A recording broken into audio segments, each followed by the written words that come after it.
आज की सबसे बड़ी इंटरनेशनल खबर यह है कि इस्राएल के 7 बंधक रिहा हो गए हैं और आज अमेरिकी राष्ट्रपति डोनाल्ड ट्रंप इस्राएल पहुंचे, जहां उन्हें सर्वोच्च नागरिक सम्मान मिला। जय इस्राएल का बस चलता तो डोनाल्ड ट्रंप को नोबेल शांति पुरस्कार दिलवा लेते। आज पूरे इंटरनेशनल मीडिया में 7 इस्राएली बंधकों की रिहाई की खबर छाई हुई है, मगर आज मैं इस खबर को एक बिल्कुल अलग अंदाज में आपके सामने पेश कर रहा हूं। सबसे पहले मैं आपके सामने साले जाफरावी नाम के एक पैलेस्टीनियन पत्रकार का एक वीडियो पेश करना चाहता हूं।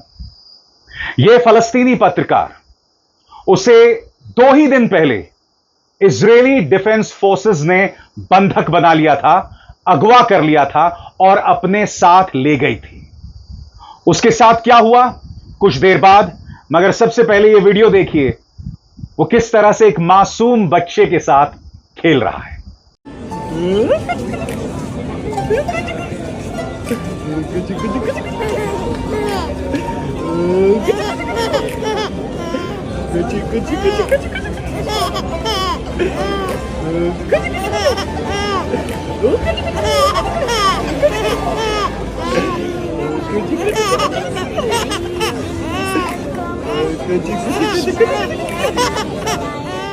मैं जानता हूं आपके जहन में सवाल होगा, सालेह कहां है? तो चलिए मैं आपको एक और वीडियो दिखाता हूं। मैं जानता हूं मैं सस्पेंस बनाए रख रहा हूं दोस्तों।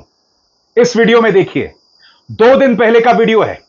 इसे बंधक बनाए जाने के शायद कुछ ही घंटों पहले का वीडियो। यहां पर यह जश्न मना रहा है क्योंकि युद्ध विराम हो चुका है, शांति समझौते का ऐलान हो गया है। देखिए किस तरह से जश्न मना रहा है।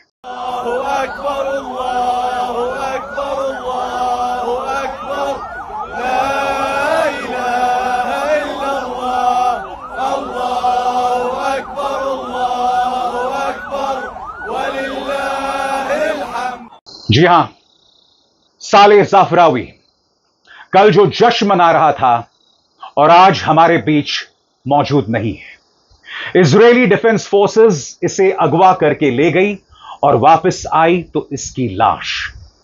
सही सुना आपने। सबसे बड़ी त्रासदी यह है दोस्तों कि न सिर्फ साले जाफरावी बल्कि उसके पूरे परिवार ने इस शांति समझौते का जश्न मनाया था।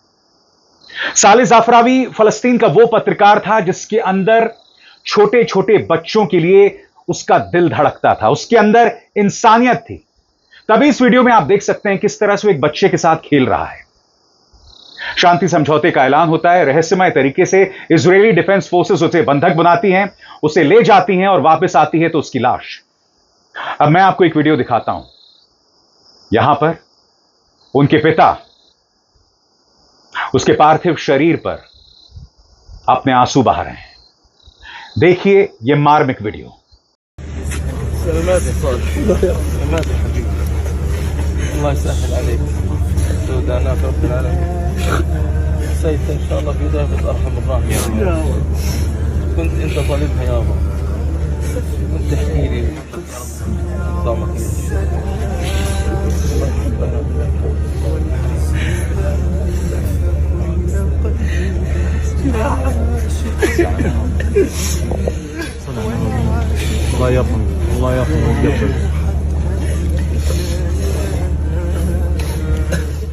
दोस्तों, शोले का एक डायलॉग था कि जब बाप अपने बेटे का जनाजा उठाता है ना, वो जनाजा सबसे भारी होता है। जी हां, आप अंदाजा लगाइए, बाप के जाने से पहले साले जाफरावी को मौत के घाट उतार दिया गया। वो साले जाफरावी जो खुश था कि अब गजा में शांति आ गई है, वो अपने दोस्तों के साथ जश्न मना रहा था, मगर बर्बर इस्राएली फोर्सेस ने उसे बंधक बनाया, उसे ले गए और वापस लौटी तो उसकी लाश। इस तरह की ढेरों दास्तानें हैं। एक तरफ इस्राएल में जश्न मनाया जा रहा है, क्यों? क्योंकि 7 बंधक जो हमास के कब्जे में थे वो वापस लौट आए हैं। जैसा कि आप देख सकते हैं, अमेरिकी राष्ट्रपति डोनाल्ड ट्रंप भी वहां मौजूद हैं। उन्हें सर्वोच्च नागरिक सम्मान दिया जा रहा है, मगर गजा के अंदर साले जाफरावी जैसी अनगिनत दास्तानें हैं।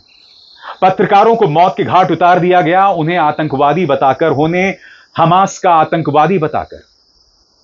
आपको याद होगा दोस्तों, अल जजीरा के ऐसे ही 5 पत्रकारों को चुन चुनकर हाल ही में इजरायली डिफेंस फोर्सेस ने मार डाला था। ऐसे ढेरों वीडियोस हैं जहां अल जजीरा के पत्रकार लाइव कर रहे थे और फिर अचानक उन्हें खबर मिलती है कि उनके साथी को इजरायली डिफेंस फोर्सेस ने मार दिया और बौखलाहट में वो अपने जो डिफेंस शील्ड्स थे, जो उन्होंने अपने प्रोटेक्शन के लिए लगा रखे थे, उसे उन्होंने नोच दिया अपने शरीर से। ऐसी न जाने कितनी दास्तानियां आई। साले जाफरावी अपने आखिरी पलों में कितना खुश था, बस उन लम्हों से पहले जब इजरायली डिफेंस फोर्सेस उसे बंधक बनाकर ले गए थे। देखिए एक और वीडियो जब साले इस मौके का जश्न मना रहा था, देखा जाए।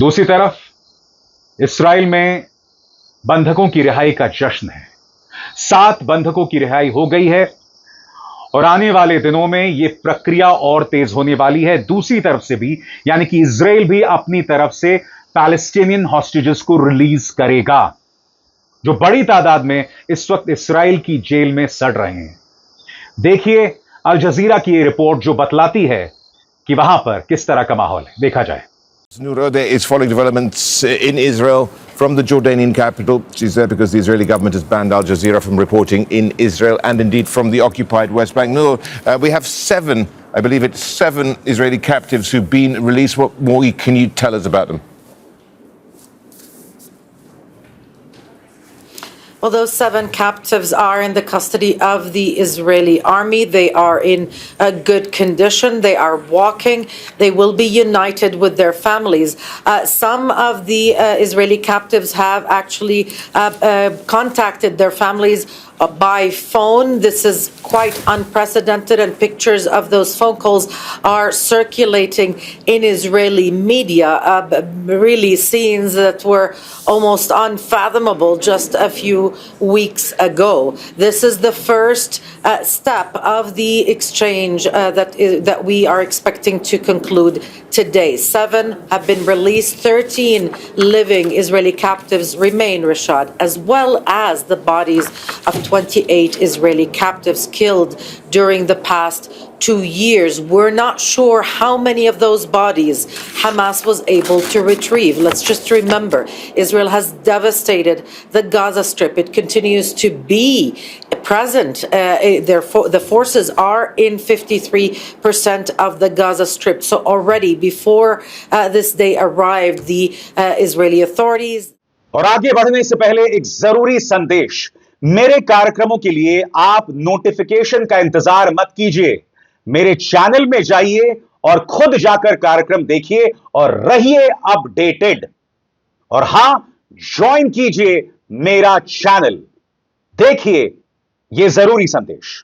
स्वतंत्र और आजाद पत्रकारिता का समर्थन कीजिए, सच में मेरा साथी बनिए। बहुत आसान है दोस्तों, इस ज्वाइन बटन को दबाइए और आपके सामने आएंगे ये 3 विकल्प। इनमें से एक चुनिए और सच के इस सफर में मेरा साथी बनिए।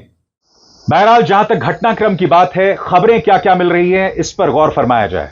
आपकी स्क्रीन पर गजा से जिंदा इस्राएली बंधकों की रिहाई शुरू हो गई है। अभी जो 7 बंधक छोड़े गए हैं वे उन 20 में से हैं जिनकी आज घर लौटने की उम्मीद है। इस अमेरिकी मध्यस्थता वाले युद्ध विराम समझौते के पहले अहम चरण के तहत इसराइल में कैद करीब 2000 फलस्तीनी कैदी और बंदी भी रिहा किए जाएंगे।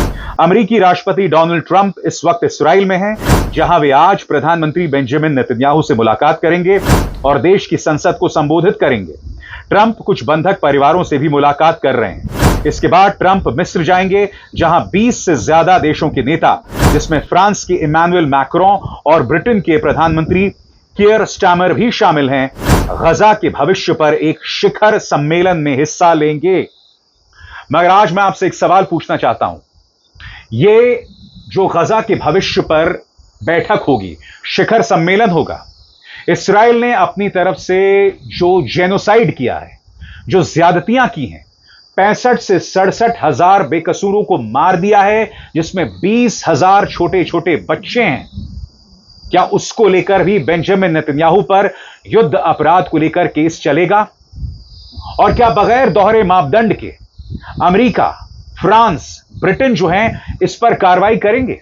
क्योंकि देखिए, ब्रिटेन ने, नॉर्वे ने, फिनलैंड ने, ऑस्ट्रेलिया ने और कनाडा ने स्वतंत्र फलस्तीनी राज्य को मान्यता तो दे दी है, मगर बेंजामिन नेतन्याहू के जो अपराध हैं उस पर अब भी वो खामोश बने हुए हैं। और बहुत जरूरी हो जाता है कि जब तक इन अपराधों की चर्चा नहीं होगी, इनके कोई मायने नहीं है। और जैसे मैंने बताया, ऐसी ढेरों तस्वीरें हैं, ऐसे ढेरों वीडियोज हैं, मगर क्या अंतर्राष्ट्रीय समुदाय पर इसका कोई असर पड़ रहा है? ये सवाल तो पूछे जाएंगे ना, इंसानियत के नाते, इंसाफ के नाते।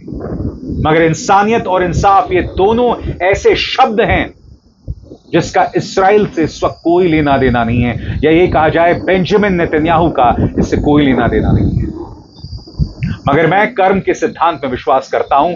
मैं एक हिंदू हूं और मेरी भगवत गीता में कर्म के सिद्धांत का जिक्र है कि जैसे कर्म करेगा वैसे फल देगा भगवान।